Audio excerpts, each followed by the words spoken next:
प्रमुख राजनीतिक दल द्वारा एक कार्यक्रम आयोजित किया गया था। उस कार्यक्रम में प्रशासन द्वारा जो अनुमति दी गई थी, वो अनुमति गांधी मैदान में सभा करने की दी गई थी और उसके बाहर किसी प्रकार के जुलूस या किसी भी प्रकार का यात्रा कार्यक्रम या उसकी विधानसभा मार्च की अनुमति नहीं दी गई थी।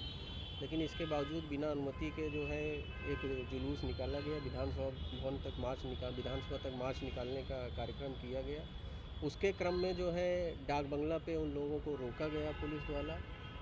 काफ़ी समझाने बुझाने का प्रयास किया गया पुलिस द्वारा, लेकिन उसके बावजूद भी पार्टी के जो कार्यकर्ता थे, नेता थे, उनके द्वारा बैरिकेड तोड़ दिया गया। जो अग्रिम पंक्ति में पुलिसकर्मी थे, उनकी आंखों में जो है मिर्ची पाउडर फेंका गया और जो है पीछे से पत्थर भी चलाया गया। इसके बाद पुलिस ने हल्का बल प्रयोग करते हुए उस भीड़ को तितर-बितर कर दिया। ये जो फर्स्ट फेज में हुआ है, उसके बाद जो है इसी बीच में अचानक से एक सूचना मिली कि एक व्यक्ति जो जहानाबाद के रहने वाले हैं, जिनका नाम विजय सिंह है, उनकी मृत्यु पीएमसीएच में हो गई है।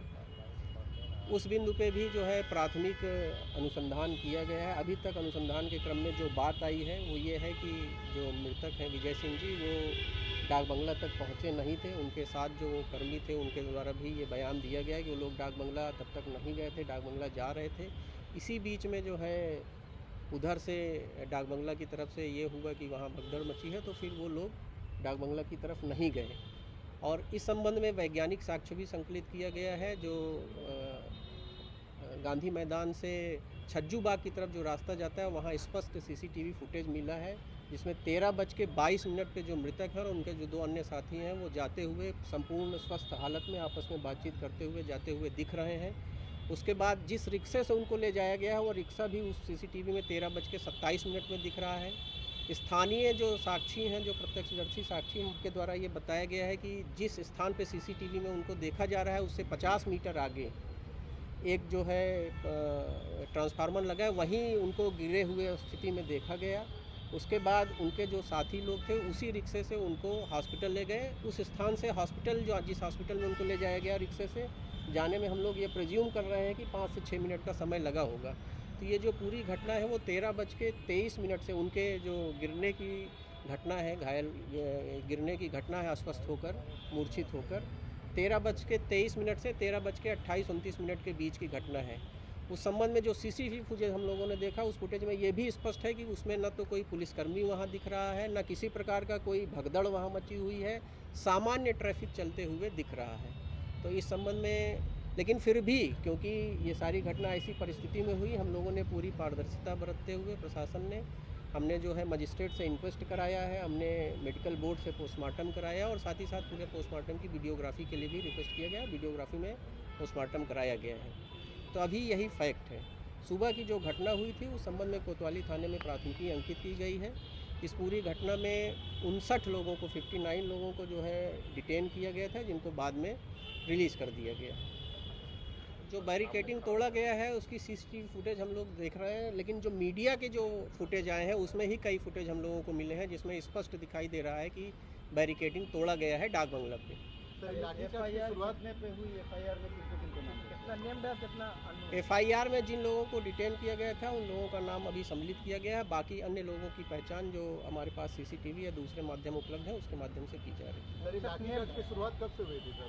लाठीचार्ज की शुरुआत कब हुई? लाठीचार्ज जब जो है, जो जुलूस में लोग शामिल थे, उनके द्वारा बलपूर्वक पुलिस कर्मियों के ऊपर मिर्ची फेंका गया और बैरिकेड तोड़ दिया गया। उसके बाद, क्योंकि आप लोगों को पता है कि पटना में पहले से ही रहा है कि अगर बिना किसी अनुमति के कोई जुलूस जो है जाता है प्रतिबंधित क्षेत्र में, तो डाक बंगला के आगे उसको अलाउ नहीं किया जाता है, क्योंकि डाक बंगला के आगे जो है कई महत्वपूर्ण प्रतिष्ठान हैं और उसके अलावा सामान्य नागरिकों को भी बहुत आवागमन में असुविधा होती है।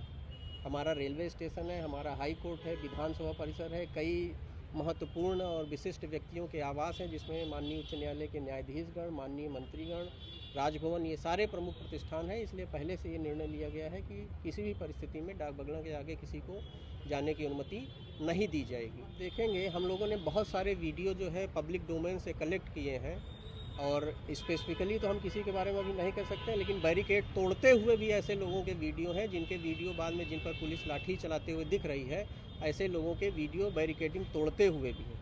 क्या 59 नामों के अलावा भी वीडियो के आधार पर कार्रवाई की जाएगी? पहचान की जाएगी, हम लोग पहचान करेंगे और जो भी विधि सम्मत कार्रवाई है वो की जाएगी। सर, विजय सिंह के शरीर पर किसी तरीके का कोई चोट? नई इंक्वेस्ट जो मजिस्ट्रेट ने किया है उसमें स्पष्ट रूप से ये अंकित है कि उनके शरीर पे किसी भी प्रकार का कोई बाह्य चोट नहीं है। सर, विजय सिंह की जो मौत हुई है और जिस प्रकार से सीसीटीवी की जांच की गई है, क्या दिखा एक्टिविटी की? वो चलते हुए गिर पड़े? वो अपने दूसरे दो साथियों के साथ नहीं, जहां वो गिरे हैं एग्जैक्टली वो जगह सीसीटीवी में नहीं कवर हो पाई है, लेकिन उससे 50 मीटर पीछे वो जलते हुए दिख रहे हैं अपने दो साथियों के साथ। 3 लोग पूरी तरह से स्वस्थ स्थिति में आपस में बातचीत करते हुए, बीच में एक स्कॉर्पियो से रुक के उन लोगों ने बात भी स्कॉर्पियो के ड्राइवर से, जो संभवतः जो आज कार्यक्रम था उस कार्यक्रम में ही आई स्कॉर्पियो थी, उससे वो लोग बात करते हुए भी दिखे हैं। फिर वो दिखते हैं और उसके बाद जहां सीसीटीवी का कवरेज खत्म होता है उसके 50 मीटर आगे उनके गिरने की बात बताई गई है। सर, लिखा लोगों में जो नेम लिस्ट प्रमुख कौन-कौन लोग हैं? ये डिटेल हम लोग देते हैं।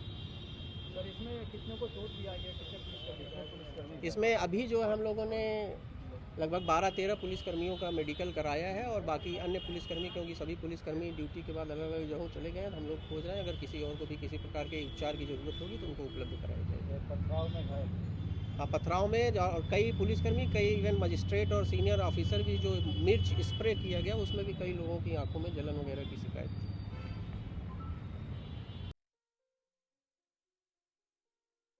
ये लो मुंह मीठा करो, आज मैंने अपना जॉब छोड़ दिया, अब हम पूर्णिया वापस जाएंगे। जॉब छोड़ दिया है? मतलब ये घर कैसे चलेगा? हम करेंगे क्या? और माँ बाबूजी क्या बोलेंगे? इसलिए मैं एक और मिठाई का डब्बा लाया, अपने बिजनेस के लिए लोन अप्रूव हो गया। अरे लोन अप्रूव हो गया वो तो ठीक है, लेकिन पूर्णिया में हम रहेंगे कहाँ? अपना घर भी तो नहीं है वहाँ।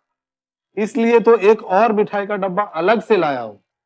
हमने पूर्णिया में घर ले लिया है, पूर्णिया के ई होम्स पैनोरमा में। पूर्णिया में पैनोरमा ग्रुप लेकर आए हैं ई होम्स पैनोरमा।